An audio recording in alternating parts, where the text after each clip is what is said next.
ஒன்றும் இல்லாத பொழுது, என் வாழ்க்கையில் எல்லாம் நஷ்டப்பட்டு போன பொழுது, இல்லாமலாக்கப்பட்ட பொழுது என்னை கேட்பார் இல்லை, பார்ப்பார் இல்லை, விசாரிப்பார் இல்லை என்று தன் வாழ்க்கையிலே துயரப்பட்டாள், வேதனைப்பட்டாள். அந்த கடும் வேதனையிலும் அவள் இருதயம் சொல்லுகிறது, இந்த வேதனைகளுக்கெல்லாம் பரிகாரம் வேறு எவருமே இல்லை, நமது கர்த்தராகிய இயேசு மட்டுமே. எந்த மருத்துவனை நாடியும் பயனில்லை, என் வியாதிக்கு பரிகாரி என் கர்த்தராகிய இயேசு மட்டுமே. நான் இழந்த இழப்பிற்கு பரிகாரம் வேறு எவராலும் கொடுக்க முடியாது, என்னுடைய குடும்பத்தாரால் இதை தர முடியாது. எனக்கு பரிகாரம் செய்யக்கூடிய ஒரே சக்தி என் ஆண்டவராகிய இயேசு மாத்திரமே. ஐயா, சஞ்சலப்பட்டு நொந்து போய் வருத்தப்படுத்தப்பட்டு நித்தம் நித்தம் நித்தம் குற்றுயிராக்கப்பட்டு கொண்டிருக்கிறேன். சீக்கிரத்தில் சாவேன்ற ஒரு சாவு கூட என் இருதயத்தின் அடி அந்தரங்கத்திலே இருக்கிறது. அப்படி சாவு வந்துருமோ, வேதனை வந்துருமோ, கஷ்டம் வந்துருமோ, நோவு வந்துருமோ என்கிற ஒரு தயக்கம் தனக்குள் உண்டு. காரணம், இந்த உலகத்தால் தன்னை சுகமாக்க முடியவில்லை, விடுவிக்க முடியவில்லை. மருத்துவ உலகம் கொடுத்த வருத்தத்தையும் சஞ்சலத்தையும் பாடுகளையும் தன்னால சகிச்சிக்க முடியல.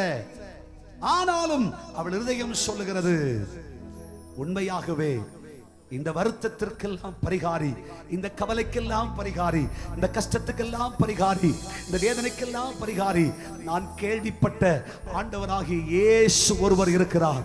அந்த இயேசுவால மட்டுமே, அந்த இயேசுவால மட்டுமே, அந்த ஆண்டவராகிய இயேசு கிறிஸ்துவால மட்டுமே என்னுடைய வாழ்விலே என் கஷ்டத்துக்கு பரிகாரம், என் வியாதிக்கு பரிகாரம், என் துயரத்துக்கு பரிகாரம், என் கண்ணீருக்கு பரிகாரத்தை கொடுக்க முடியும் என்று தன் இருதயத்திலே எண்ணினாள்.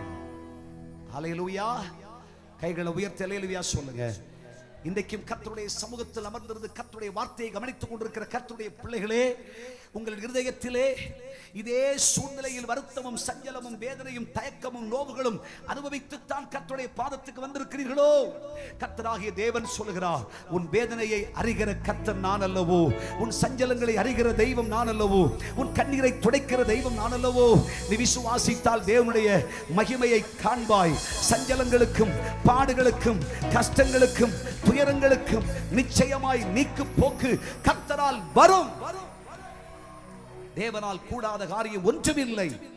ஆண்டவராகிய இயேசு கிறிஸ்துவை ஏதோ ஒரு சிறுமைப்படுத்தப்பட்ட நிலைமைக்கு மாத்திரம் உபயோகிக்காதிருங்கள். ஆண்டவராகிய இயேசுவை மகா உன்னதராய் பாருங்கள். இயேசுவை மகா பெரிய மருத்துவராய் பாருங்கள். ஆண்டவராகிய இயேசு கிறிஸ்துவை நல்ல மருத்துவ நிபுணராய் பாருங்கள். ஆண்டவராகிய இயேசு கிறிஸ்துவை செல்வங்களுக்கெல்லாம் இருப்பிடமாய் பாருங்கள். ஆண்டவராகிய இயேசு கிறிஸ்துவால் ஆகாதது ஒன்றுமில்லை என்று விசுவாசியுங்கள். கொஞ்சம் கொஞ்சத்துக்காக மாத்திரம் இயேசுவோடு சொல்லாதீங்க. ஆண்டவராகிய இயேசு கிறிஸ்து எல்லாவற்றையும் நமக்காய் செய்து முடித்திருக்கிறார். ஆமென். எத்தனை பேர் விசுவாசிக்கிறீர்கள்? கையை தட்டி கர்த்தரை மகிமைப்படுத்துங்க பார்க்க.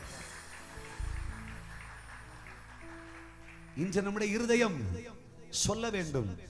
பல விதவித கஷ்டங்கள் என்னுடைய வாழ்க்கையில் இருக்கிறது, விதவித பிரச்சனைகள் என் வாழ்க்கையில் இருக்கிறது, தாங்க முடியாத வியாதிகள், பலவீனங்கள், நோவுகள் எல்லாம் என் வாழ்க்கையில் இருக்கிறது. ஆனாலும் என் இருதயம் சொல்லுது, ஆண்டவராகிய இயேசு ஒருவர் இருக்கிறார். ஆண்டவராகிய இயேசுவை அறிவேன், இயேசுவை கேள்விப்பட்டிருக்கிறேன். என் இயேசுவால முடியாத காரியம் ஒன்றும் இல்லை.